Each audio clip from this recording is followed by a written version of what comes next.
women develop medical or social consequences of addiction faster than men, often find it harder to quit, and more susceptible to relapse. People who have problems with addictions live at home, live with their families. When you are dependent on it, you don't have the pleasure you had at the beginning. You just, without it, you can't live. If I didn't smoke, I would have been an even worse mom. Welcome to the She Word, conversations that women rarely have, but really should. And if you are a regular watcher or listener to this program, you'll know that we really do tackle topics that women don't talk about. And today's topic in this show is one that I have been wanting to talk about for a very long time. Addiction affects so many of us, but we just never talk about it. It could be a family member.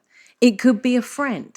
It could be yourself who feels that they have an addiction or a compulsion towards some kind of behavior that maybe you don't want to talk about either. I've been very, very open in the past months and talked about the fact that I have had addictions pretty much since I entered 20s. And I've battled with that and at times and also dealt with that and addressed that myself. So I'm putting myself out there right from the very beginning and saying this is a topic that is very, very close to my heart. But I do believe that it's a topic that is close to a lot of people. And so we're going to just put this subject right out there today, and we're going to face it, and we're going to talk about it in depth and make it a very important topic. And I'm really delighted because I have three amazing women who are here to talk about addiction with me. First of all, Mariela de Meg. Hello, my I love. love you're amazing. Lovely. Well, you are amazing. Mariela, we've known each other for a very long time.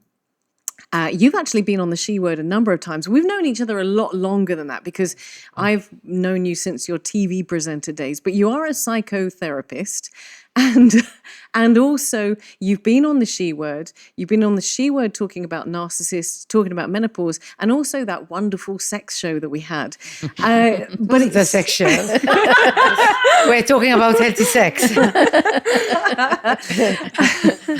Sex show. Amazing sex show. Absolutely. Amazing women for an amazing sex show. Mariela, I'm really, really glad that you're back with us to talk about this because I know this is a topic so close to your heart. We are going to have an opportunity to find out a little bit more about you in just a second. But before we get there, Maria Vella, Right. I am so thrilled to have you at this table. Thank you. I've heard a lot about you. You are the clinical chair at the Foundation for Social Welfare Services, Sedqa. Sedqa. And you're also the founding member of Dar Hosea. And you not only have experience of working with those affected by addiction, but also addicts themselves. And I really want to find out more about that in a second. Thank you so much for being part of this show. I'm really thrilled to Female come here. Yes. Female specifically. Mei Berrit, thank you so much for being here. Mei, I don't know an awful lot about you, but when I put out a call for anybody who would come and be comfortable talking about addiction, you replied with incredible enthusiasm. And we had this exchange talking about the fact that we're both ex-smokers. Yes. We've both have identified challenges with alcohol. Yes. And you are sober, as we say. Yes. I've heard it more recently, sober curious, and it's more of a kind of acceptable term than ex-alcoholic or alcoholic or anything like that. There's a lot of kind of real compassion, I feel, that's being put out there at the moment for people who choose a sober lifestyle, and that is you, and that's now become part of you in what you do. Yes. So in a second, Mei, I'm going to ask you just to give a little bit more information about yourself to put it in context for this topic that we're talking about today. But I'm going to come back to Mariela, who's sitting over here with a big smile on her face. Mariela, what have I missed out about you, and why is this topic relevant? Well, obviously, I think that I got into the field of addiction and working with people with a problem of addiction at a time when it was something very new to treat. people with problems, drug addiction problems specifically, And what time alcohol. would that be? That would be late 80s, no, early 90s, I would say. I mean, I remember Monsignor Victor Grech and Dr. Maria Vella, who were the pioneers of rehabilitation and treatment in Malta. They were the two pioneers, and I was very, very lucky to be part of the first team. I was very, very lucky to be part of the development and the initiation of what rehabilitation in Malta is all about. It started off for Caritas, and at that time, Dr. Maria Vella, and then she developed Sedqa. So it became two services, but it started off as one. It started off as one idea with the same goal, and it still remains, still today, both agencies and even OASI with the same goal. But it started off in a little house in Furiana that was not residential. It had a few rooms, and I was the first female, and then we wanted to expand, and we wanted to have a residential, and I was the first female staff member in San Blas. They had to wait for me. I remember Monsignor Victor Grech gave me the opportunity of going to train for 6 months in New York, and I was 23 years old. I thought it was very exciting to go and train in New York and live in residentials with 250 residents in it. And I thought this is one hell of an experience to be in New York. It was traumatic. It was shocking. It was the first time that I literally lived with 250 people from the streets of New York. And I think drug users in Malta today are on that level today. It was a time when HIV was becoming an epidemic, and 3/4 of the residents in the house had to go and knock on the door of the director to be told if they're HIV positive or not because of their drug addiction and sharing of needles. And at that time, because it was totally new, that would be a death sentence. So you have all these young people. So it was really traumatic to see so much suffering. People came in living in the streets. So when I returned to Malta, and the truth is that a lot of people who have problems with addictions live at home, live with their families, especially at that time, did not know what it meant to be really sick, and but it was becoming an epidemic. Heroin at that time was the primary serious problem, plus polydrug use. Besides cannabis, polydrug use is when you are abusing pills, when you're abusing antidepressants, when you're abusing amphetamines. So there was all this uprising and LSD, and there was all this uprising and awareness, and we were obviously part and parcel of what was happening around the world. There was no treatment, and I have to say it was these two main people who had the idea, who had the dream, and I'm very proud to say that I was part of the initiation of that dream. We were a group of people who learned along the way. Today, I can say, hand on heart, that because of research and because of continuous and because of the introduction of new drugs, today it is not heroin. Today it is the polarity. Today we're dealing with cocaine, and we're dealing with man-made drugs. We're dealing with a lot of synthetic. So the drugs are stronger, they're more available, they're more affordable. And the way the society is running today, obviously, we are more susceptible and vulnerable to needing to deal with emotions. What I'd like to say, however, very quickly, because I've been talking and I'm sure... Yes, this is the whole show done, Mariela. I have to say, I now recall your introductions to yourself. No, but it's because it's such a development. I spent 20 years working for Caritas, and it was such a learning curve, and it was so interesting, but what I did learn is this, and today in my clinic, I don't work with addictions, I work with the reasons behind addictions. So in my 20 years of working with people who were addicts, I realized the mental problems, the mental health disorders, the emotional, the traumas, the abuse. Take care and nourish your body with pure, ethical, organic vitamins and supplements. Browns, empowering wellness by prioritizing your health. Natru offers a wide range of 100% plant-based drinks produced from the highest quality water from Monsier Natural Park and the tastiest whole grain fruits and nuts. All our drinks hold a clean label as they're produced with minimum ingredients, avoiding additives and with no added sugars. Natru, eating better to create a better world. Dercos, recommended by dermatologists. Anti-hair loss protocol. A concentration of aminexyl in a scalp treatment to reduce hair loss by 29%. And in a stimulating shampoo to boost volume by 48%. A potent synergy for hair 3 times stronger. Anti-hair loss protocol. By Dercos, the dermatological scalp and hair expert.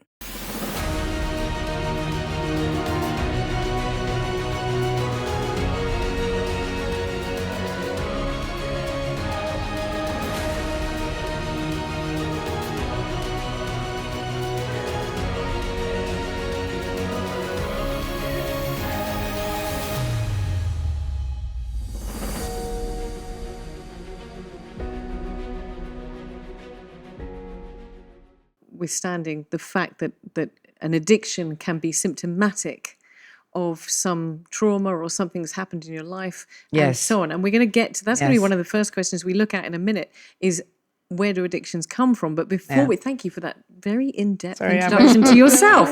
And I'm really glad that you're here.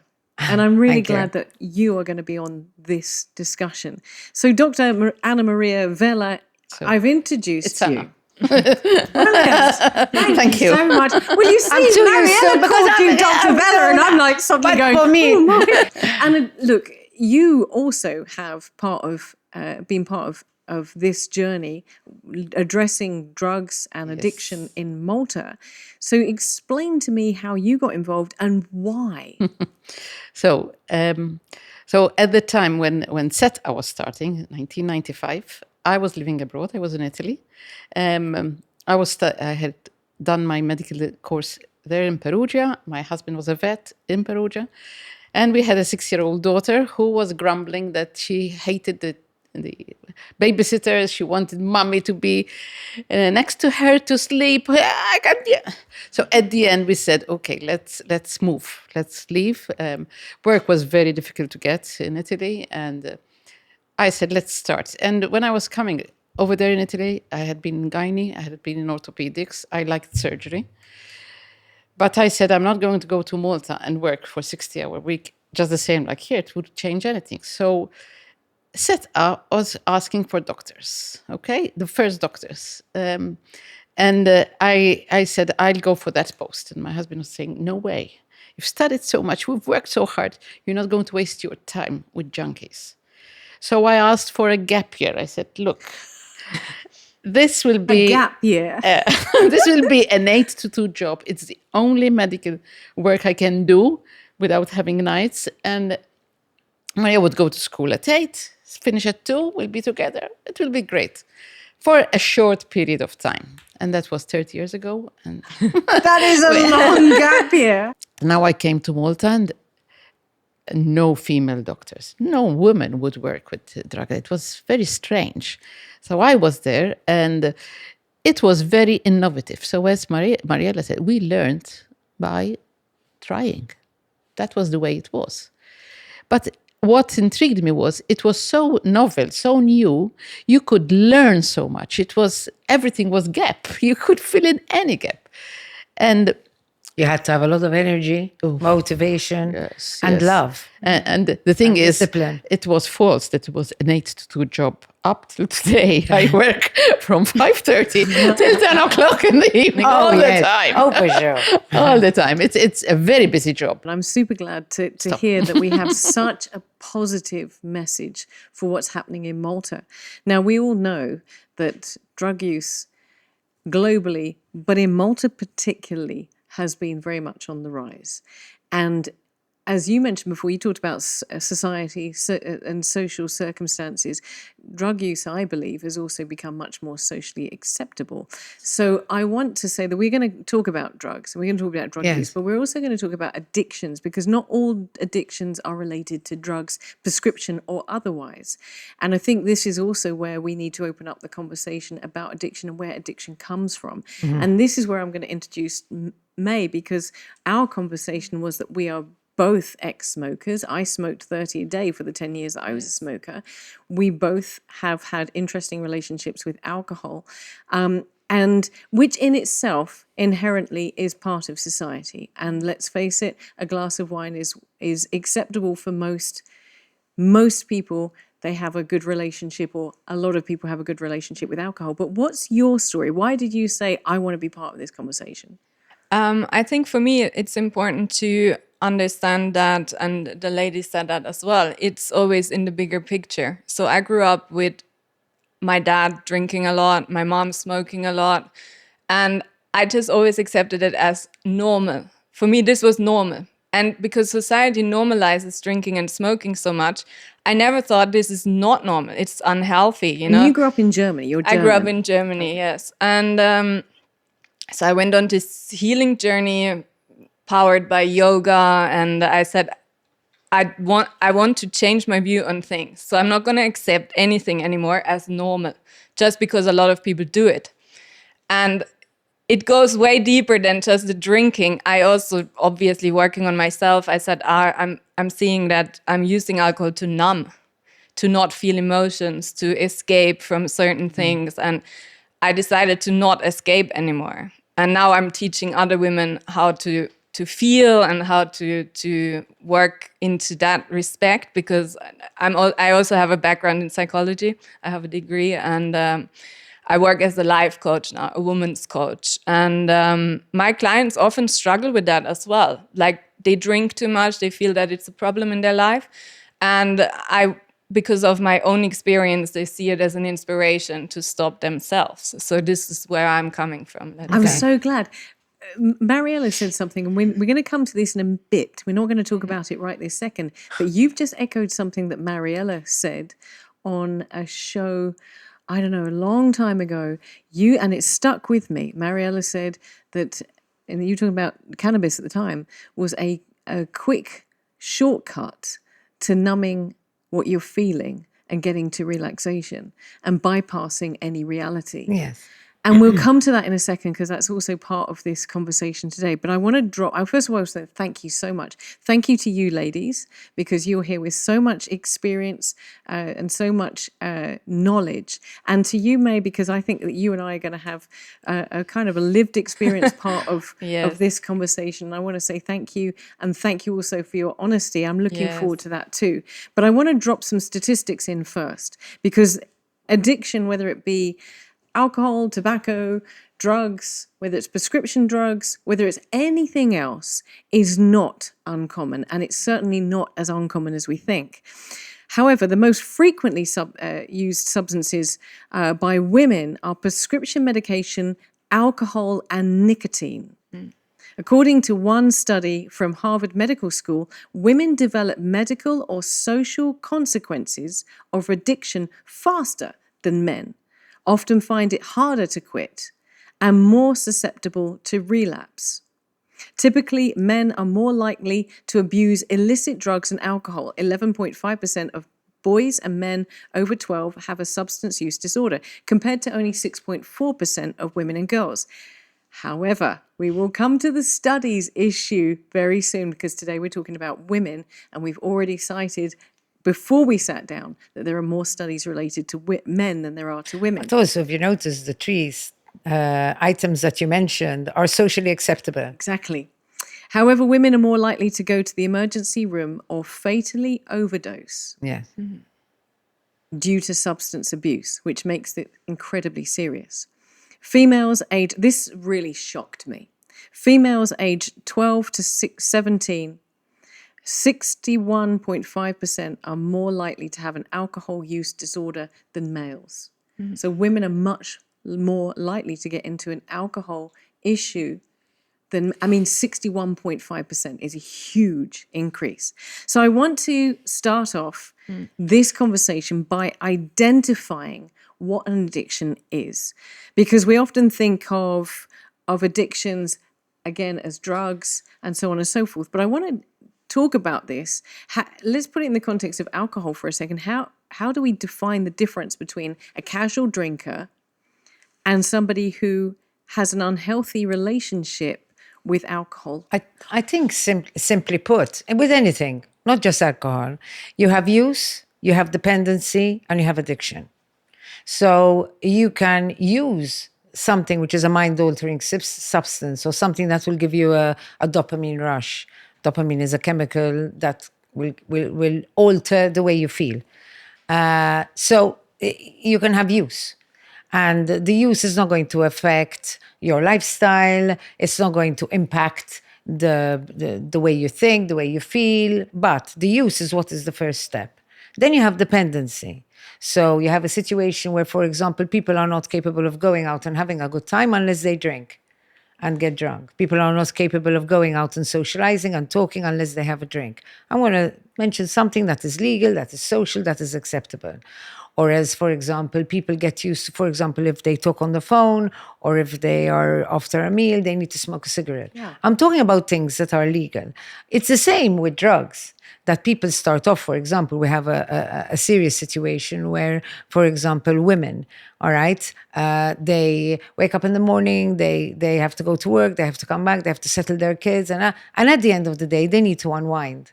So they start off by taking a glass of wine. And they get used to it. So they're going to take a glass of wine and a cigarette, and it's their time so they're getting a connection there. I can relax and unwind with a glass of wine. So, you know what I mean? So it becomes a dependency. I don't relax properly because I don't have wine, or I don't have cigarettes, or I can't smoke a joint, because that's the way I relax. What happens is that when you move into the addiction level, is that you stop being able to function normally. When you do not believe that you can even wake up in the morning, go to work, do your things, you can't go abroad because you don't have the object of dependency and addiction available. So it could be anything. It could be whatever that you have found. There could be, that you need. So when you look at it in the context of a woman, when you look at it in the context of females, you have to look in the generalized sometimes way a woman lives. What are the normal ways that women live? For example, we have our hormones. We have a period every month. Our estrogen levels change. We have children. We bear children. There is a different type of shame. There still is shame for men, but a very different type of shame. In fact, I think there are two reasons why you mentioned that alcohol, cigarettes, and what was the other one? And prescription drugs. Socially, it is legal. So you can say, I'm on antidepressants, I'm taking HRT, I'm taking, I need a glass of wine in the evening, I deserve it. And people won't say anything, or if you smoke a cigarette. But if you tell people, I need to take a line of Coke before I go out, there is this essence of, but men have a different situation there. Plus, you also have to look at the physiological differences between a male and a female. So you have the shame, you have the judgmental attitude. But a person doesn't wake up in the morning addicted to something. It is a build-up. And when we talk about gateway drugs, this is the proper explanation of gateway drugs. Okay, you're using a term, gateway drugs, because it's that I've never heard of misinterpreted. before. So we're going to come to gateway drugs in a second, okay? Because that sounds like something we need to identify and relate To understand in itself. better, because I think it's But misinterpreted. it's interesting. I'm just going to come gonna die, before I Dr. come to Vella. Anna She's in a gonna- second. But I'm just I know. I'm going to turn to May, and I'm just going to say that whole idea of those three, of just social, of dependence, and then addiction, of there being that journey is really quite profound, because you're defining the three different. Anna's dying to jump in Yes, there. because so I go for the definitions. So one has to be very careful with what Mariela was saying, because we speak of addiction when there is compulsion and a positive behavior. So it's not giving me a bad thing. I enjoy my glass of wine, and I can't do without it because it gives me pleasure. But they think dependence comes after, because dependence is when, without it, I have withdrawals. And I have to do it because I will suffer withdrawals. So people can be addicted, but yet not dependent. It's a compulsive behavior, but it's giving them pleasure. But not all substances that change the way you feel create withdrawals. I beg to differ, because I think, yes, everything causes. Okay, not physical withdrawals. But the withdrawals, the cravings can be very painful. I can tell you, they can be very painful. And that's what makes them compulsive. But we tend to also forget, what about tolerance? What does tolerance? Where does it come in? So tolerance is when you need a higher dose for the same effect. So tolerance plays a very important part of addiction and dependence, because some people have a higher tolerance. We know that, for example, Eastern countries and Russia and Serbia, they have a high tolerance for alcohol compared to Mediterranean people. So does that make them more dependent? Does that make them more addicted? No, it's just that they need a lot more before they get the high feeling. All right? They need more of the substance before they start talking about addiction and dependence. So these all come together. Now, when it comes to women, now this is a whole thing. You mentioned so many things. I was like, wait, because there's a science in all this. So when we talk about women, Mariela was talking very well about this, the shame and the physiological. We talk about telescoping. What is telescoping? So a woman has a lot of more barriers to overcome before she will become addicted or dependent. Because girls are born mothers. We are not allowed not to be role models. We have to be good. We allow men to do mistakes. We allow men to play with toys all their life. We allow men, that's society. But we don't allow women to do these mistakes. So when a woman says, to hell with everybody, I want to do it, they will just snowball into it. They will telescope into it. And that's where all the barriers come down. And that is why they overdose more often. That is why they prefer the social drugs than the criminal drugs. Men prefer the criminal drugs. It gives them more buzz. They're allowed to do it. Women are not allowed to do it. Exactly. And then all this is so important when it comes to women. The shame is, I mean, we tell women, when you come up our stairs to come to the substance use outpatients unit, or detox as it is known, a woman is telling the world, I'm a junkie. And that is so difficult. And men, they come in so happy. Okay, I've been naughty, so what? It's so different.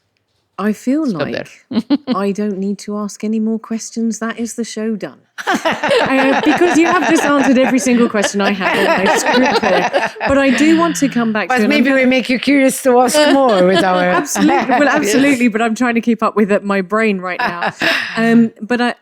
We're going to come back and we're going to address the shame. We're going to address all of these different areas. And we're also going to look at what you can be addicted to. Okay. We're going to do that in a second. But I want to also ask Mei for a bit of lived experience in a second. Before I will do that, I want to come back to you guys. And I want to thank you for all of that. But just to give me a definition of what addiction is, just something very clear so we can keep this on the table so we know exactly what addiction is. Well, maybe in brief. And I'm sure she will have brief, her... I'm sure Anna will have her own... I believe that addiction of anything means that your life is evolving around needing what you are addicted to in order to function.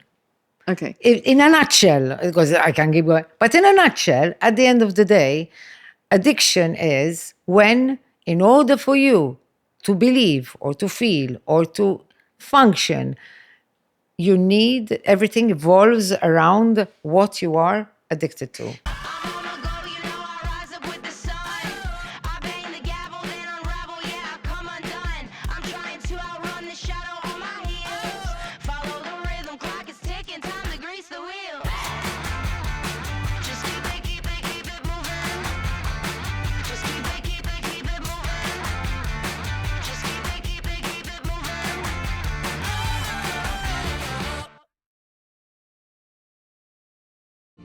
Keep your mind and body focused on the game with new Always Platinum. For faster absorption, dry feel, and it's more cushiony. Always. Whether for a moment of disconnection, a complete body-mind reset, or a bonding time together, book online stress-free at Myoka.com. Complimentary spa facilities on every visit. So, May, we've listened to both Anna and to Mariela describing in great detail what an addiction is, what their experience of addiction in the people that they work with is. And you and I have both talked about the fact that we've smoked, and in my instance, there's been other things, prescription drugs that I had a bad relationship with as well. But we also talked about alcohol. And you started off by saying something very interesting. You talked about it being normalized because it was in your family, which is incredible. And that social acceptance is something we'll come to in a second. Yes. But you also mentioned about that quick way to relaxation. So have there been things that both Anna and Mariela have said that have resonated with your own experience and your understanding now? Yes, I mean, for myself, I would probably say I did have some sort of dependency, maybe going towards addiction, because I didn't wake up and grab the bottle, like it was more to have a certain experience, a positive experience, like relaxation or not feeling a certain way. And I also found it interesting that they both talked about shame and addiction, because I think why women choose specifically alcohol, prescription, and what was the other one? Nicotine is, yes, because it's legally available, and as women we are expected to fulfill a certain role, and some things are just not so much expected of us. Although I think it changed. I would say my generation might be slightly different. And it's also how we grew up, because think about Bridget Jones, for example. Completely normal to get whacked out of your mind because you have heartbreak, because whatever. Alcohol in movies, cigarettes in movies, prescription drugs in movies. Food. It's always women. Comfort food. Always women. When it's proper addicts, let's say heroin, it's men in movies. Yeah. And of course, now we wonder what's the chicken, what is it, chicken or the egg, Because were the movies first, or do they base it on what they observe? But we see it. We as young women see it. So for us, again, it's normalized. It's been normalized for such a long time. It's so crazy that you just mentioned Bridget Jones, because as soon as you mentioned it, I was thinking to myself, yes, she smoked. Yes, she did. She drank. There's that scene where she's got the breakup and she's drinking and drinking until she passes out. Yes. And I thought to myself, if nicotine or alcohol were to come on the market now, with the intention of being legalized, we'd just say, are you off your head? Particularly, I think, with tobacco. And tobacco has had a decrease in its availability, but also in what it can, how it can market itself and advertise. And rightly so, because there is a small stick of basically a substance that's going to most definitely adversely affect your health and or give you cancer. Yes. And it tastes, quite frankly, it tastes crap. And yet we're going to sell it to you, and it costs a lot of money. Yes. And you're going to get addicted and you won't be able to stop.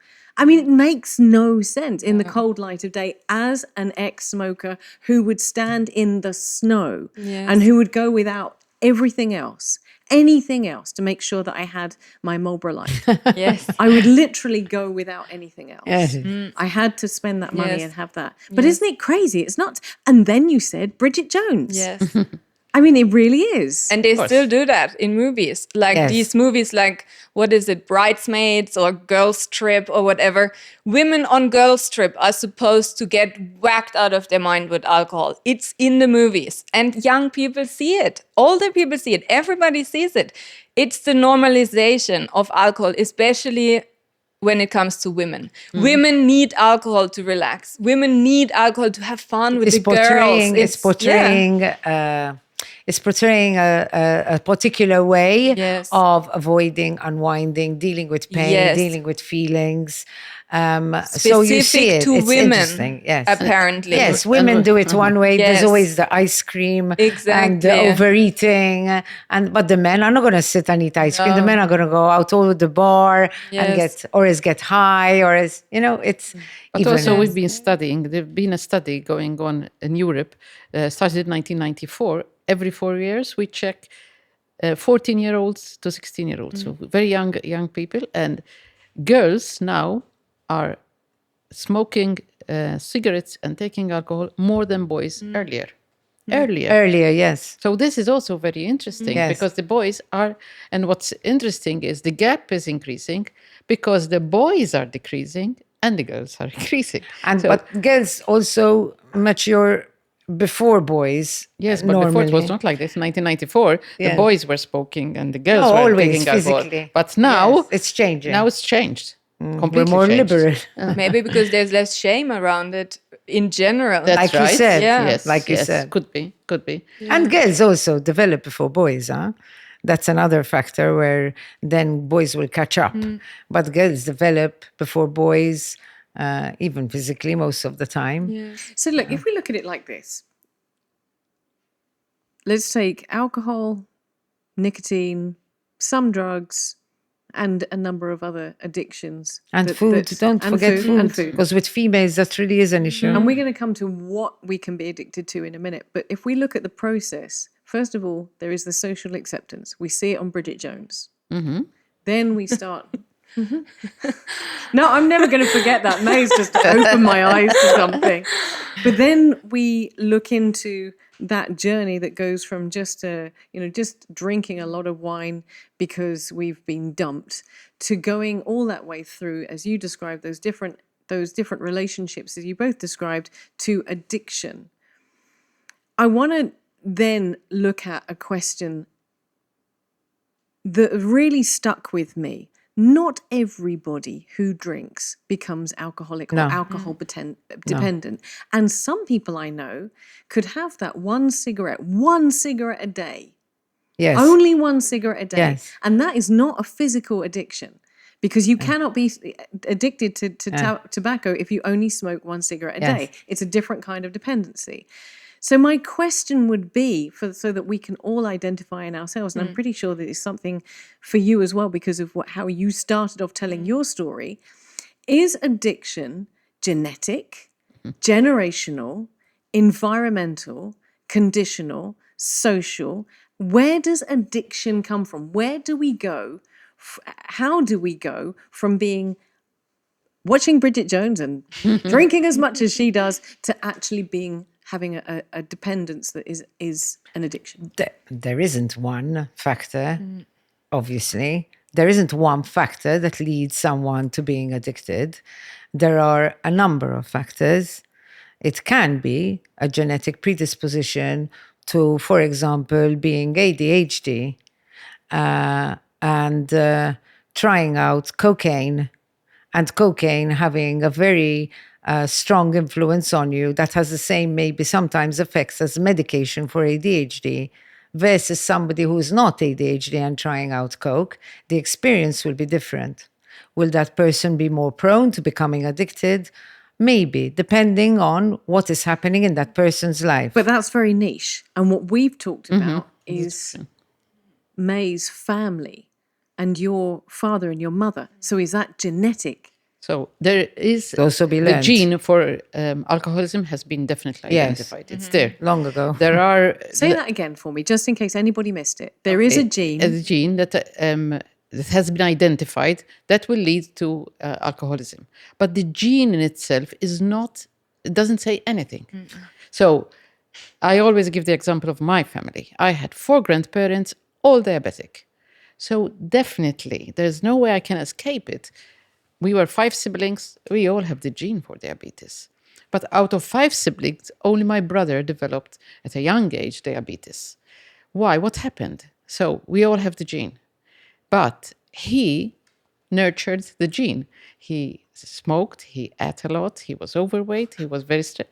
He developed it there. So we are trying to do, the other siblings, the other 4, we are trying to keep our glucose down as much as possible so that the pancreas does not suffer and we don't develop it. So it's nature and nurture together. Exactly. They're very important. So there may be a genetic predisposition, There may. but everything else has to come. The perfect storm has to come That's right. together. So then we're talking about there could be a genetic predisposition, but circumstance and Exactly. Yes, social because acceptance. I has always to like be. to tell stories because those are the things that remain. So I remember listening to two girls who both parents used drugs and both fathers died of overdose. So they had a very similar history. They knew drugs, they knew their parents using drugs, they knew their father dying of an overdose. But the effect on them was exactly the opposite. One was using drugs herself, and the other was there in the waiting room because she had just realized that her boyfriend was using drugs and she was going to leave him. She wouldn't have anything to do with drugs after that experience. So the same circumstances can be translated in different ways. Yes. It depends where you are at the moment. It depends what's happening. It depends on many things. We have women who tell you that I've been running after my husband for 10 years. I never used drugs. They were always there. And then all of a sudden, something happened and she used it. Or else she would say, I'm packing. And she leaves. So it depends. It depends on the personality. It depends on your experiences. It depends if you have strength. Yes, I remember support. a patient telling me that it was the third partner who made her relapse and start using drugs. She had had two other partners who used drugs and she left. But the third time was too much and she started using drugs. So it's a whole thing. It depends where you are at the moment. And that's where treatment comes in. Mm-hmm. That's where rehabilitation comes in. That's where asking for help comes in. Because it is the job of the professional to be able to understand that person's individual story, both on a genetic level, both on a social level, on emotional and mental health. And it is putting all these factors together. It is only in this way that someone can actually understand and walk with the person on a journey towards living a healthier life and a more satisfied life. But then sometimes you have people who, without going first to a professional, who decide on their own. Like you, for example, you went on a journey where you decided, you know what, I can live differently. Yes. So there would have been things in your life that would have touched you and you would have followed through. Yes. That's something within you. That's something you own. Can I ask you about that? Because you did mention very briefly at the beginning that you got to a point where you said, okay, I don't want to have anything that's going to be an escape for me. But was there something that triggered that? Was there a point where you just said, enough is enough? I think it was just a process, you know. I mean, growing up with so many drugs around me, cigarettes, alcohol. I think there was also this one uncle who took cocaine. Like there was me growing up, my parents were a bit hippie, you know, 70s. There was even weed in the house. We were growing weed in the garden. It was normal. It was normal. And I think that's really my point in this whole discussion is when you grow up or when you are in an environment where something is normalized, you will integrate that into your lifestyle because it is normal in your perspective. And me growing up like that, obviously taking this as how things are normally, and also having other families around where things like that were also normalized. Drinking, for example, smoking. Other parents would drink, other parents would smoke. You grow up believing this is normal. And then you start doing it yourself because it is normal. That's what you do, you know. Now I'm 13, I start drinking a beer. Now I'm 14, I start trying a cigarette. And I guess a lot of people stay in that, yeah, but it's normal, so I'm doing it. But for me, I think, of course, like this is my character. And then we can also say, is character genetic or not? Yes, again, but it's how a lovely, question. you know, that you are capable of looking outside the box. I've always been an adventurer. I've always looked for truth, like truth for myself. So I left home very early at age 19, 20. I moved to another country. I learned another language. I studied at a university speaking another language.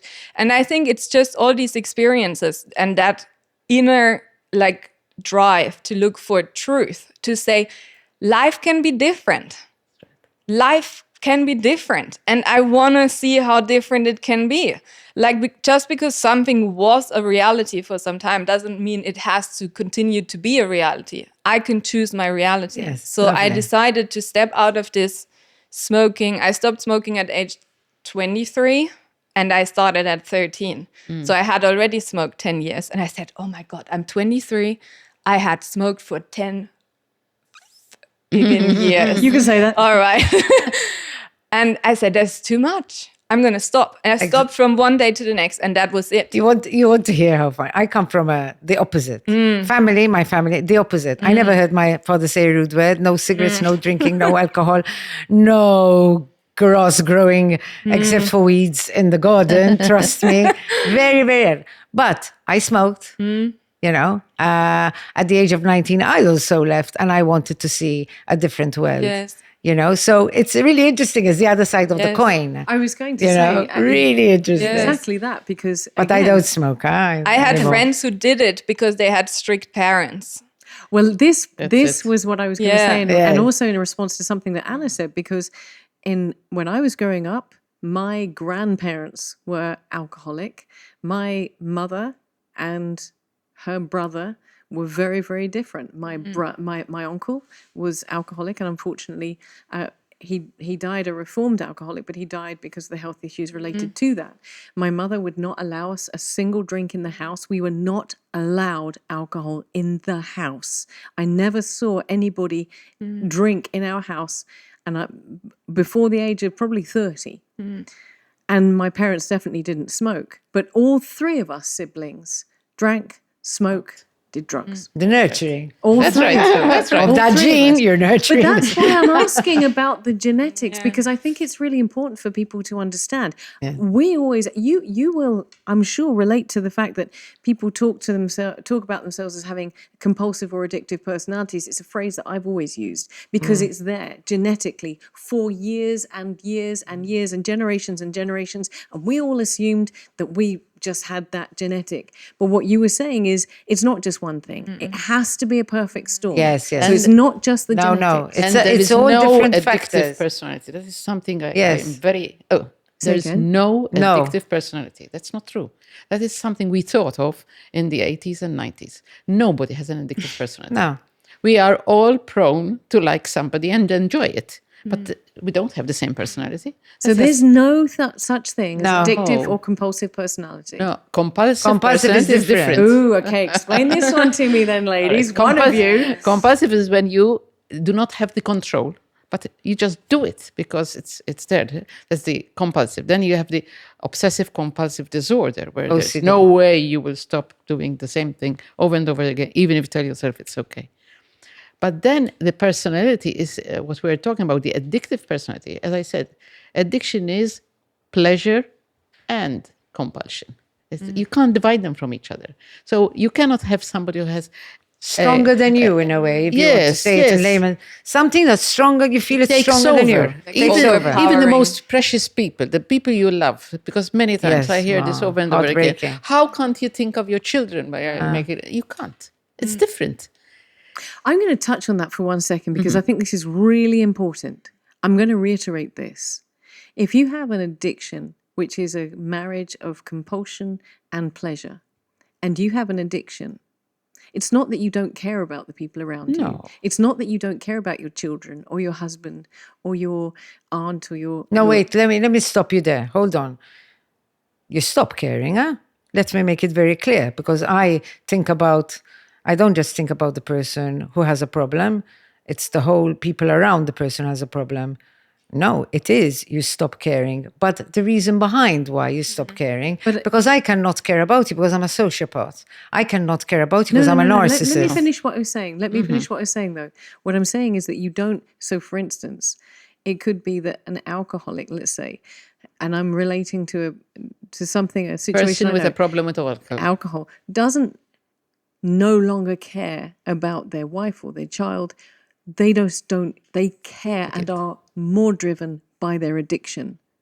And in that essence, I like that. that it is that they care for their person, because you can't. I'm questioning an addictive person that's facing addiction or an alcoholic or so on doesn't necessarily no longer care about their partner, but the drive of the addiction is more compulsive than their Yes. caring for somebody. When I have people in my clinic and she's pregnant or she has young children, so you are there and telling her, look, drugs and children can't go together. So if you are going to choose to continue having drugs, you can choose that, but that means the child will be taken away. So it's a very difficult choice. I assure you, in my 30 years, I have seen no woman who tells me, I don't care about my child. Of course, they cry. They care. They really want to try. But the minute they're out of my clinic, in the streets, then something else happens. So there are so many studies about compulsion and impulsivity. So people on heroin, on opiates, lose the capacity to learn from experiences. I know if I'm going to steal this, I'll be caught by the police. Under the effect of heroin, that does Nothing. not mean It's anything. numbing, literally. You'll continue the pain. stealing it, and you'll continue going Yeah. to prison. Blinded. And it's the same thing with the children. You know, you really want to, but the minute somebody is out there and you remember, then you lose it again. You can't hold on to the fact. It's very difficult. And this is where we, as professionals, come in. We help them to understand how difficult it is for them out there to decide not to take drugs just because you're pregnant. It's not that simple. It doesn't work that way. So you have to find other motivations, other reasons. Why do you want to do it? Because this gives me more pleasure. And that is how we work. Find something that will give you more pleasure. Now, you are on the road to recovery when the minute the thought comes and the action happens, The compulsion's not there. it's Control. more time. For somebody who's really, really into it he thinks he does, no time. But somebody who is really trying to get a wedge inside between the thought and the action. No, I am going to do this because I want to keep my baby. I want to do this because I want that job. I want to do this because I want the car, because I don't want to go to prison. Anything. That's the motivation. We tell them, wear a bracelet, wear a cross, wear a ring, do a tattoo, whatever, to make you remember why you want to stop. Why? What's the motivation behind it? And that is when the journey starts. And you start Slowly. from the idea and the thought and the action. There's more time. That's what we do. But it's important to recognize that, because in the scene of helping an addict, it's very important to recognize how there's also a lot of work done with the people around them. Of course. Because at the end of the day, we're sitting around here and we're discussing and we're being logical and we're explaining why they come across as not caring. But to make it very clear, and I'm sure we've all seen people get hurt. The children get very hurt. The partners get very hurt. The parents break their hearts. It is a very painful process. And like, you understand why they are behaving in this way. And in order to help someone, you have to remain objective. You do not judge. You do not judge. You understand. However, it is very, very relevant to say that when a mother especially, a mother is always supposed to be for children a point of reference of love and care and safety and affection. So when children don't experience that, they suffer. They really suffer. And this is why it's possible for her to do a longitudinal study of children of addicts becoming addicts. Not all do. Some of them become very, very strong, resilient women and men. But some of them, yes, follow the trait. It is a generational then trait. But we have to recognize and understand that, yes, we can understand why they are behaving in a very uncaring way. But people suffer. Yes, of course. And we are also going to address that because obviously it is more than just the addict themselves. Something about the way you bounce makes me want to keep you around my mind. My mind. Something about the way you sound shakes me up and makes me get down on my.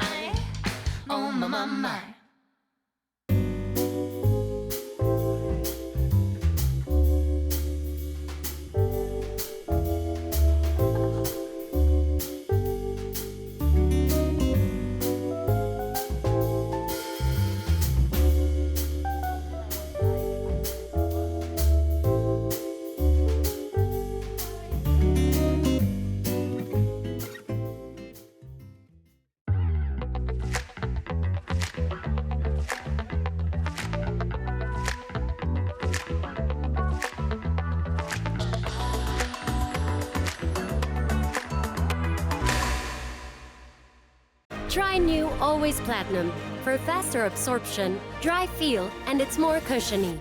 I want to ask two questions. This is a very short question, and then I want to come to the motivation to stop, and also identifying how you know that you're on a negative journey.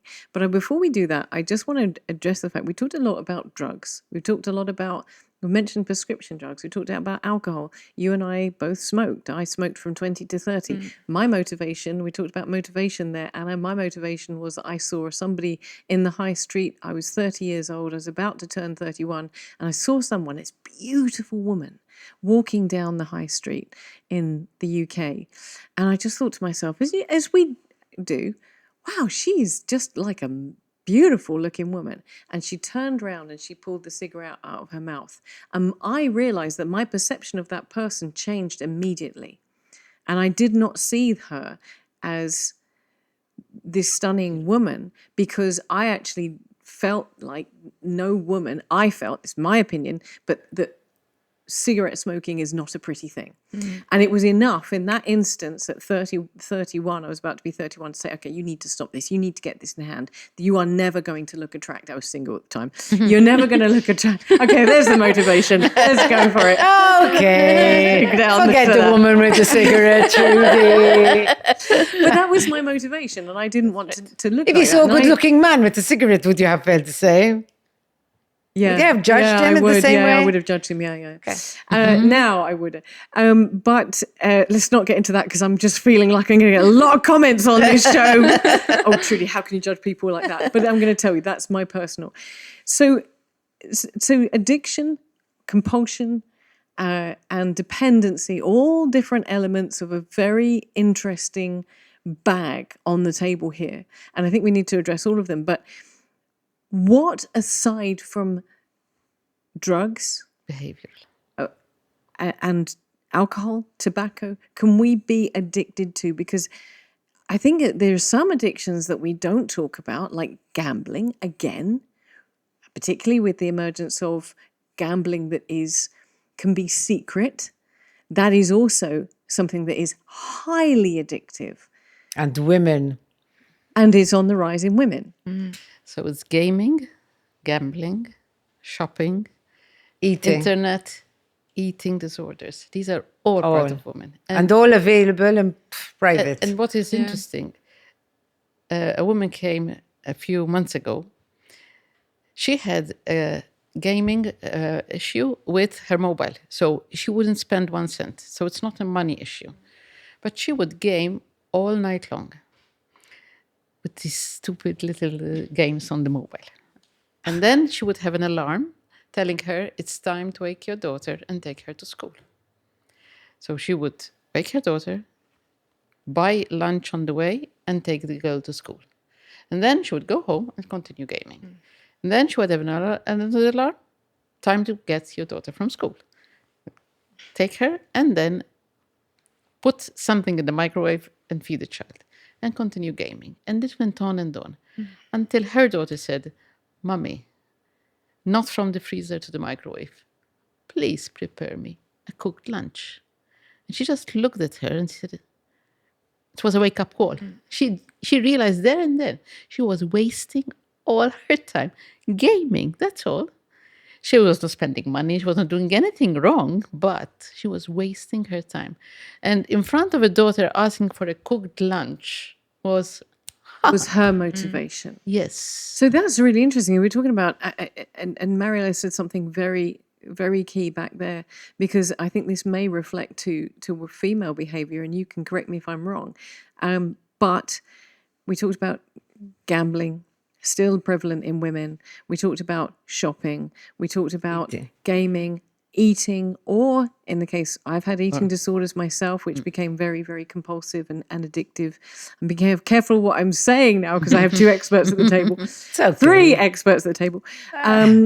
But all of these can be either socially acceptable or secret. Yes. Secret. Secret. Private. Very private. Private.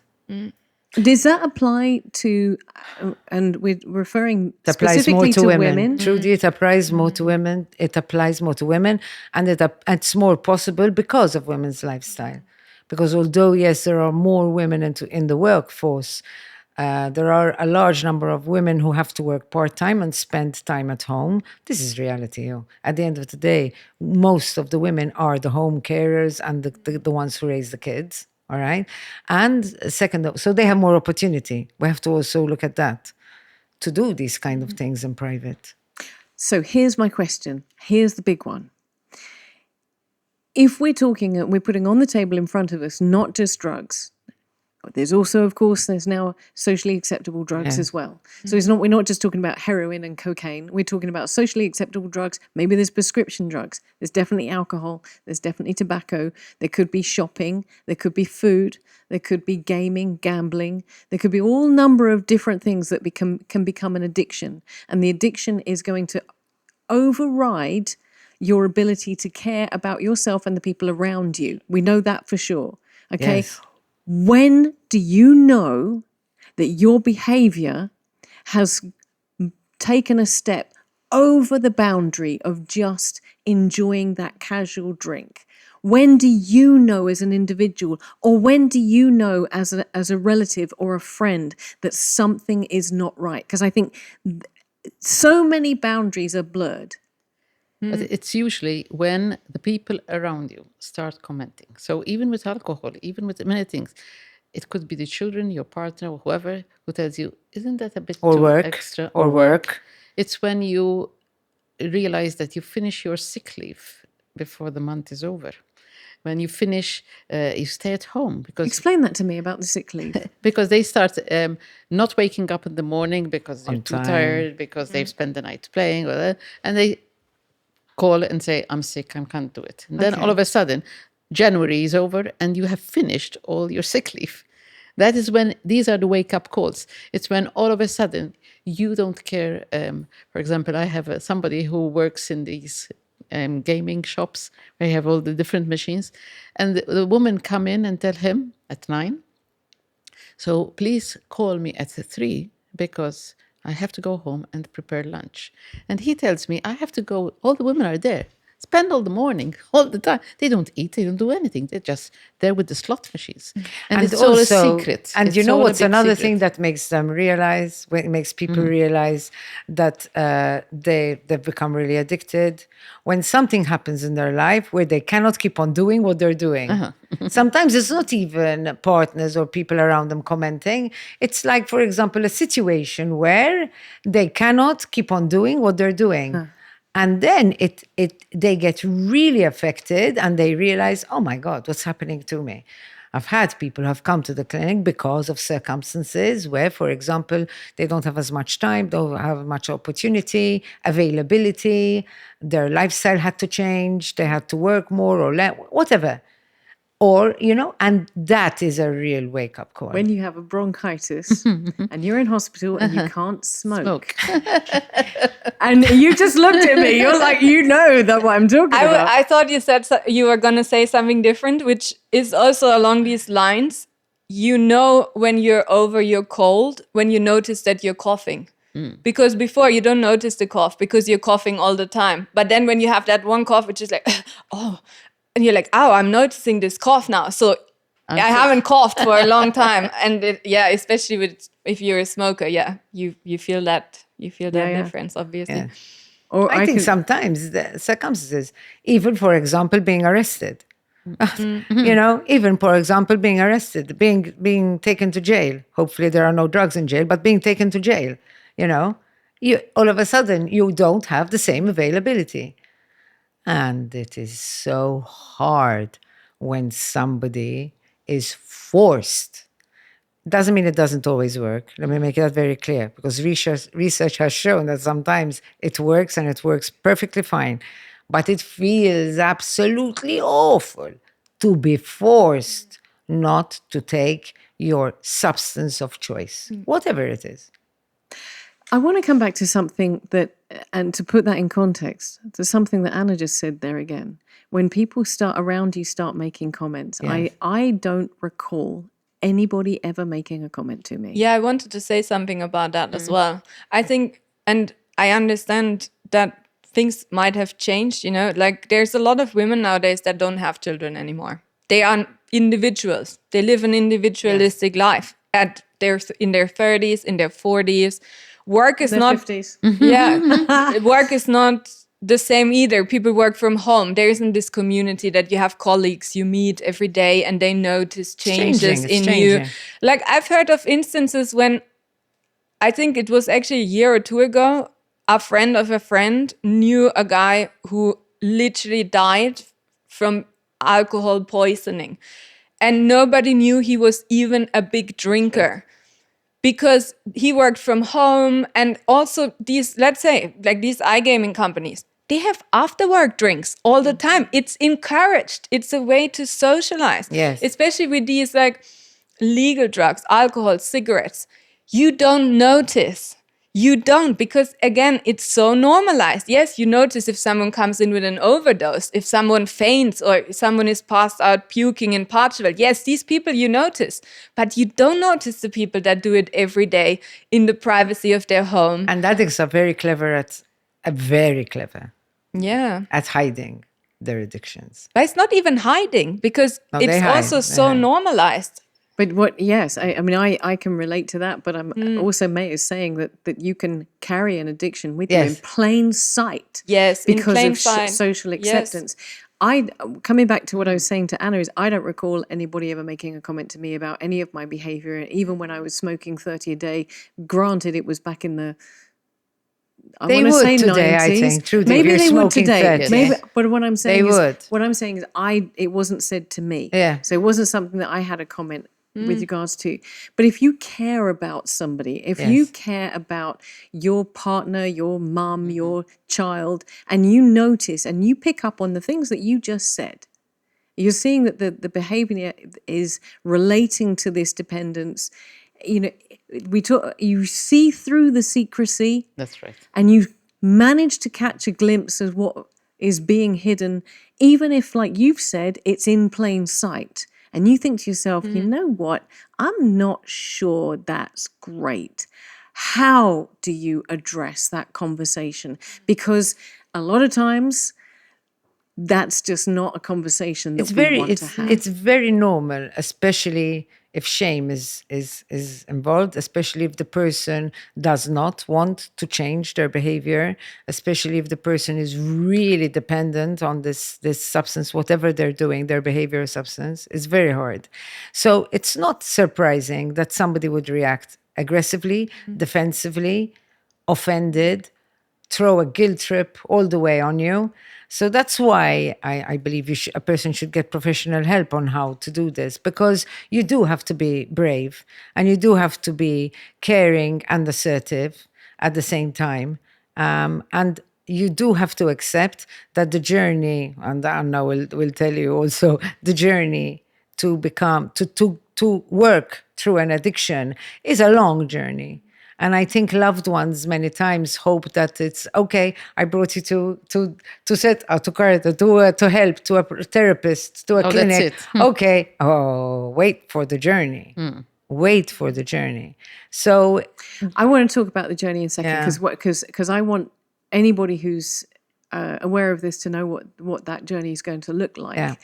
But to come to my question before that, you've suggested that if you know somebody in your family has an unhealthy relationship with any substance or behavior, because let's face it, being on a game is not a substance abuse, but it's an addiction. They should definitely seek help before approaching. But is there something that they it would that help someone if they can don't say? have to, but it would be a support. Okay, well, let's flip it the other way. Is there something that you don't say? Is there a big no-no? Let's make sure that we don't go in and bowl in and say, so I think you're addicted to this, and is there something we need Always to talk about? remember you're addressing the behavior, not the person. That's right. That's one thing. But I think the most important thing, not an authoritative Yes. behavior. Either you do this or I Accusing. check you out of the Yeah, house. yeah, yeah. Don't check anybody out of the house. It's the worst thing that ever can happen. You've got an 18-year-old and he's smoking and he's dabbling with drugs. Okay, out of my house because I don't tolerate it. That's the worst thing that can happen. Doesn't mean it's going to be easy. Doesn't mean that you will allow him or buy him drugs. I've seen this, parents doing it. Parents who are completely against it, but at the end, they go and buy drugs for the children because they can't see them suffer withdrawals or anything else. So it's I will not augur anything to anybody. At the moment, I'm looking at my pension life in 3 years' time. But when I see parents my age bringing along their 20, 30, 40-year-old son or daughter, and they have finished all the money, they have to continue to work. It's terrible. It's the thing that gets at me most. I can't see parents like that, feeling that they have failed in all they have done. It's not true. It's not because they have failed them. It's not because they have been bad parents. Things happen, that's all. And I'm going to come back to it's that perfect storm. It's that perfect storm. Yes, all of those components. All the factors coming together. I want to ask a very personal question to you, Mei, because you talked about a parent supporting a child, and that's just heartbreaking. But in your instance, when you had this realization, have you ever had the opportunity to speak to a family member about their behavior, or is that just a big no-no? I did, in a way, I think, yeah. Because my mom was always more the smoker. She also likes to drink her wine, you know. But my dad, I would say, is more the drinker, although he also smoked. But I kind of feel there is a difference between them two. And actually, me growing up as a child, because they smoked since I was born. Even, I think my mom smoked when she was pregnant. And I was so angry as a child because I hated the smoke. I had asthma when I was a kid because of all the smoking. So every time we're in the car, they would smoke with the windows up. And I'm literally there in the backseat like, I can't breathe, you know? So I got really, really angry. And at some point, I think maybe I was a teenager, maybe I was in my 20s, I don't recall. I told my mom, oh my God, you know, why did you always smoke? Why did you not care that we were there? You know, like you were just smoking. And she said, and this was actually interesting. She said, if I didn't smoke, I would have been an even worse mom. Oh. It was her coping mechanism for stress, for other things. And I understand that because drinking and smoking for me was also a coping mechanism. And I see it with my clients. They find coping mechanisms. I see it with everybody. Go to a playground. Look at the parents. Who is not on their phone? Which parent is not on their phone? They're so overwhelmed with childcare, work, and whatever. All they do is scrolling on their phones. They don't pay attention to the kids. The kids run around, parents on the phone. Everybody. It's a numbing thing. You are numbing. You're trying to deal with your overwhelm, with your stress, with your emotions. In the 80s, they smoked. Now they're on the phone. What's the difference, you know? Now they do both. Now they do both. Right. Like, it's the same thing. And I understand her. I moved through a lot of emotions myself. And I've totally forgiven them because that's all they knew at that time. That was their way of dealing with this. Okay. That's how they could handle themselves. They were 20 when we were born. It was the 80s. There was no money. You know, it's like, it was difficult. And I understand that. I totally understand that. And I'm not going to hold it against them because I do believe if my mom wasn't smoking, she would have thrown awful tantrums and whatever, you know, but she didn't. She just went quietly to have her cigarette and that was that. And my dad coped with it in the way that he drank. And it's amazing, Mei. It's a lovely thing that you're saying because it's not only healed you and it was therapy for you, but it's also therapy for them. Actually, they stopped smoking now because my mom was diagnosed with a lung disease now after, of course, smoking for 40, 50 years. Of course. And I had told them already for a long time, like, you guys have to stop, it will have consequences. And even I don't drink. So when I come, my dad brings the champagne and he's like, look, let's celebrate that you're here. And I'm like, Dad, I don't drink anymore, And he's like, oh, weird, like he makes me feel weird for not drinking. And I'm like, I don't drink, and I'm also vegan, so I'm not eating the meat anymore. And they're like, who is this? You may need to go and hang out somewhere. There's a very well-known song, Mick Jagger, Rolling Stones, Mother's Little Helper. Yeah. That's what he's talking about. He's talking about the volume that used to be given to women in the 60s. Yes. And the early 70s, because it's so stressful. It is genuinely stressful. At that time, they used to have more than just one kid. They would have 3, 4, 5. It is so stressful. So stressful. And literally, I mean... But to put this in context, because... Yes, I'm hearing Valium. I grew up in the 70s. I know for a fact that was around. But even now, I have friends my own age who are still taking Valium because it's still acceptable even today. I want to come back to something that you said there, May, that just really blew my mind.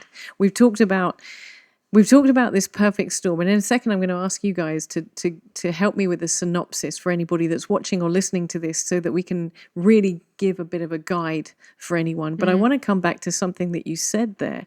We've talked about this perfect storm that transfers maybe genetics or just an unaffected personality into an addictive personality. There has to be a perfect storm of all of these elements coming together. We know for women there's a real propensity for being dependent on a coping mechanism because of stress and so on, and that there's social factors that come into this.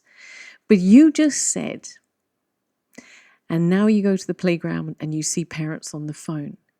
And I don't think any one single person goes into an environment, whether it's in the airport, whether it's at dinner, whether it's in a social place, whether it's just hanging out with your friends. I was at a brunch the other day and I looked around. There was a table of maybe 15 adults and only 2 of them were not on the phone. And if that's not some kind of compulsion or addiction, that's such a good and I can't tell you what it is. I see people I care about on late at night doing this. Yes. And I'm like, can we just not go there? Because for me, it's an unhealthy behavior, but we never call it out.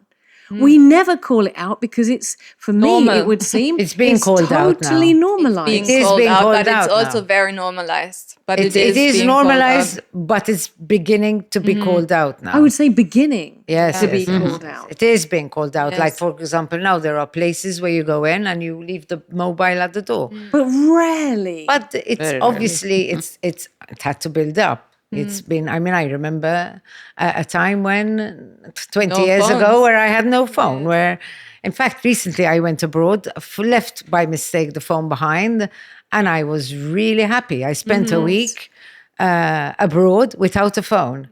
In heaven I was.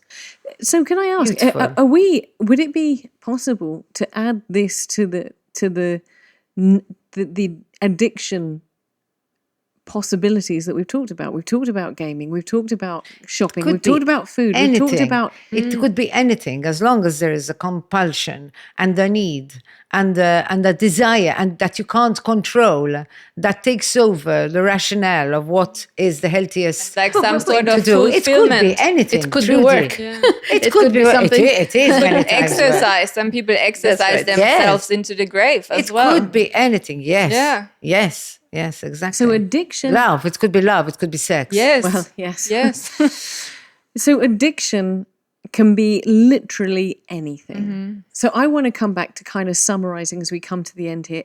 Addiction can be anything. It can be absolutely anything. We know that it can be drugs. We know that in women, there's a higher propensity for alcohol, tobacco, and prescription drugs. But I would say, just in the view of fact of what you've just said, there's probably a lot of us ladies that sit there to find relief from our stressful situations, scrolling through and saying, well, actually, I'm looking at this, I'm on Instagram and I'm being informed and da-da-da-da-da. And when actually that's just bull crap. I'm just listening to the she word. No, that one is definitely not addiction.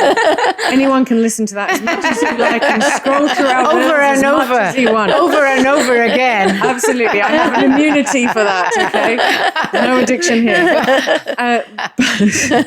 But it could be absolutely anything. I'm going to ask you once again, define for me when a pleasure or just an enjoyment of that activity or that substance or whatever moves across into a dependence and an addiction. Define for me just once again. I just want a quick description. Specifically for women.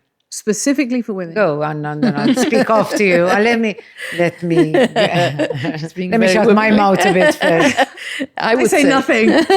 I would say that when nothing becomes, Mariela said this before, when nothing is important as that thing, where things that were before so dear to you, so important, even your house, even the people you love, don't lose their importance. You don't see them anymore.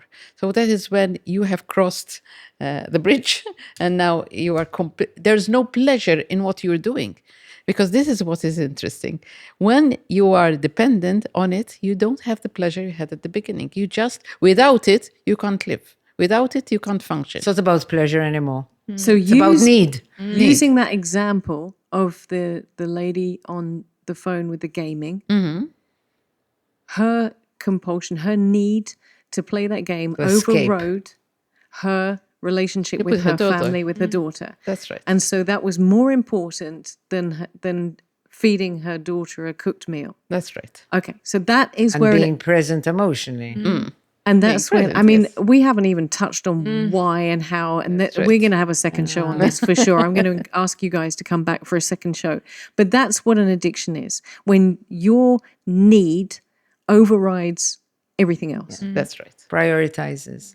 Okay, so that's that. How do we recognize that in ourselves? Go. I think one of the main things is become aware. If anybody's listening, I beg of them, just become aware. When you plan your life, when you look for things, when you plan to do things, plan to be with people, what comes first? What comes first? And what is necessary for you to be able to do A, B, C? Because when you realize that whatever you're doing, there has to be this addiction involved and present for you to be able either to do it or to enjoy it or to feel it or to want to do it, to support you, then this is a beginning of a sign here. You reminded me of something. It just really touched me, and I don't know if May, you can relate. I had to pull myself up because I had read somewhere that if you're thinking about alcohol, which we love, and this is incidentally a great wine, but if we're thinking about alcohol more than we're thinking about a sandwich, That's right. then you have an issue. In other words, if you're thinking in the morning, as I had at points said, okay, are we going to drink today? Is this going to be a drinking day? Is this not going to be a drinking day? That's not me needing to drink every day. That's me thinking every day, is this a drinking day? Therefore, am I going to run tomorrow? Do I need to not drink today because of plan running? around it. You It's plan around it, incredible, yeah. exactly. And that's the deterioration of a healthy habit. Yes, and then when you plan around it and you think, oh, you know what, let me stop it. And you realize you can't. That is such a frightening moment. And so many people experience it in private. It's so painful. It's so painful when they have to experience it in private. So when we're seeing that in a relationship with whatever that habit, whatever that substance, whatever that pleasure is, becomes more than just the occasional thought, or more than just, maybe I'm going to have a sandwich today, maybe I'm not. But when you're thinking about whether it's going to be present in your life in that day, then we're starting to go down a road that is really unhealthy. Yeah. How do you recognize it in other people? Just as a synopsis.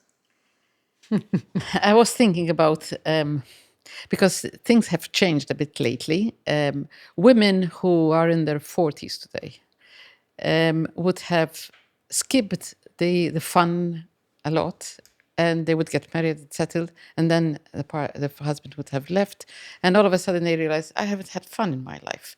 I have been doing things all the time. Let me have fun now. So I was remembering a 20-year-old who had a small child, and she came and told me, I can't trust my mom anymore with my daughter because she's taking cocaine and drinking.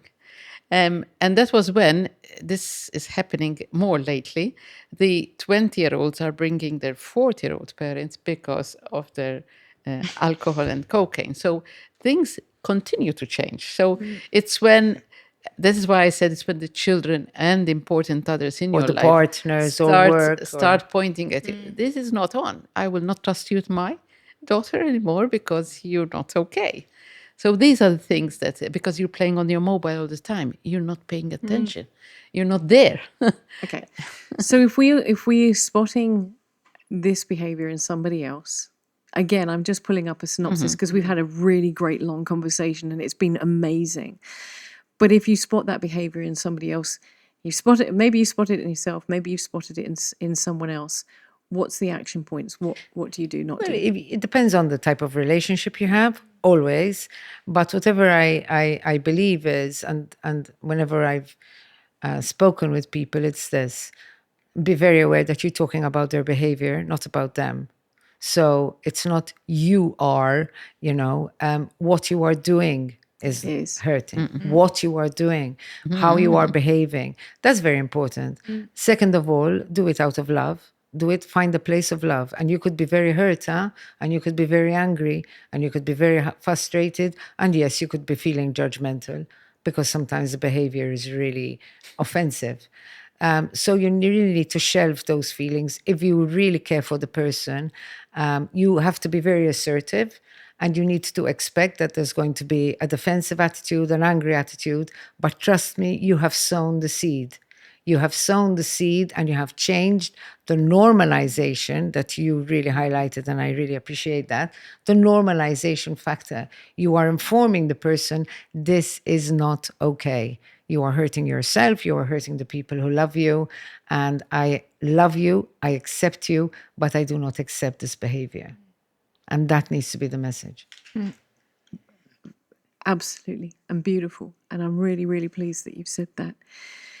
I think one thing I want to add before I'm going to ask Mei for our last comment is, if it's a perfect storm, and I mean, it's a question, but it's also a statement. If it's a perfect storm, yes, you might have a genetic disposition for addiction. But if it's a perfect storm that everything has to come together, not one single person on the planet is immune from that perfect storm. Yeah. Any single one person could find that perfect storm, puts them into a situation where they find themselves addicted, and it is not our place to judge. Okay. No. Because we are never safe. We can be the next person. I think that is, I keep saying that about so many things, but it is not our place to judge. My last question to finish the show comes to you, Mei, and I want to ask you, Mei, to close. What does life after addiction look like? I want to finish on a positive note. It's not necessarily positive. No, it has to be positive. It is positive, but it's a journey. And there's a lot of loneliness and there's a lot of soul searching involved. Because if it's a behavior that you use to cover emotions or to numb or to escape some sort of situation or emotion, you will have to go to the underlying thing, why you use a substance to not experience a certain emotion or situation. So you need to dig deep, and that can be painful and that can be lonely at times, especially because alcohol is so normalized. You might lose friends, you might not get invited anymore, or you don't want to go because you don't want to be around people who drink. And that takes some time to get used to. And once you're used to it, you're perfectly fine, hopefully, to be around people who drink or whatever. But, and I want to add also what people can do, not just to intervene once it's already an addiction. We can all be much more aware of our daily habits, of anything that we do repetitively, whatever it is. What do you do first thing in the morning? Do you grab your phone? That's where it starts. Because habits are where it starts. You turn a habit into a dependency, into an addiction. It's a habit first. And there's negative habits and there's positive habits. And you can choose very early on to replace a negative habit with a positive one. Like I, for example, started to not use my phone first thing when I wake up. Me too. I'm now writing a gratitude list every morning. That's the first thing I do. And then I water plants. So I feel like I'm serving other beings as well. And then I can touch my phone. But like, this is where it starts, and you become more healthy in general, because of course if you work on your trauma, you start healing, you become healthier in general. You choose healthier options for yourself. Maybe you start going to the gym, so you get rid of that anger that you've been carrying, and so you become healthier physically. And then you become more attractive because you're healthier, and it spreads out, you know. So if you start stepping away, let's say in my case from alcohol, and you go through that process, the outcome is that you will be more authentic, you be more yourself, you know yourself better, and you choose better for yourself and for other people around you. Because of course, now that I know how it feels to be dependent on something, I can spot it in other people more quickly, even these habits that I said. So I tell my partner, don't you think you're using that phone a bit for scrolling? And he's like, I know I'm doing it. So like, you know, you get more aware. You become aware. I think awareness in yourself is the key to change. And then everything falls into place. But it is a journey. Ladies, I'm going to ask you if we can do this again, if we can delve into this topic again, because I feel like we've really had such an incredible look at this topic of addiction, of dependency, of compulsion. And I think there's so much more, and of healing, of self-awareness and healing. And I think there's so much more to be said. Nice. But for now, I want to say thank you very, very much indeed for anybody that's watching this or listening to this. All of the numbers that you need associated with this topic will be underneath this show. If you need help, as Mariela said, if you need help because you want to support somebody you care about, that will be available for you as well. But right now, I feel reluctant to raise the glass to cheers, but I want to say thank you so much. Very, very much. I think it's a very powerful conversation, and I'm so glad that you've been here for it. Thank you. Thank you. Thank you. Holy cow.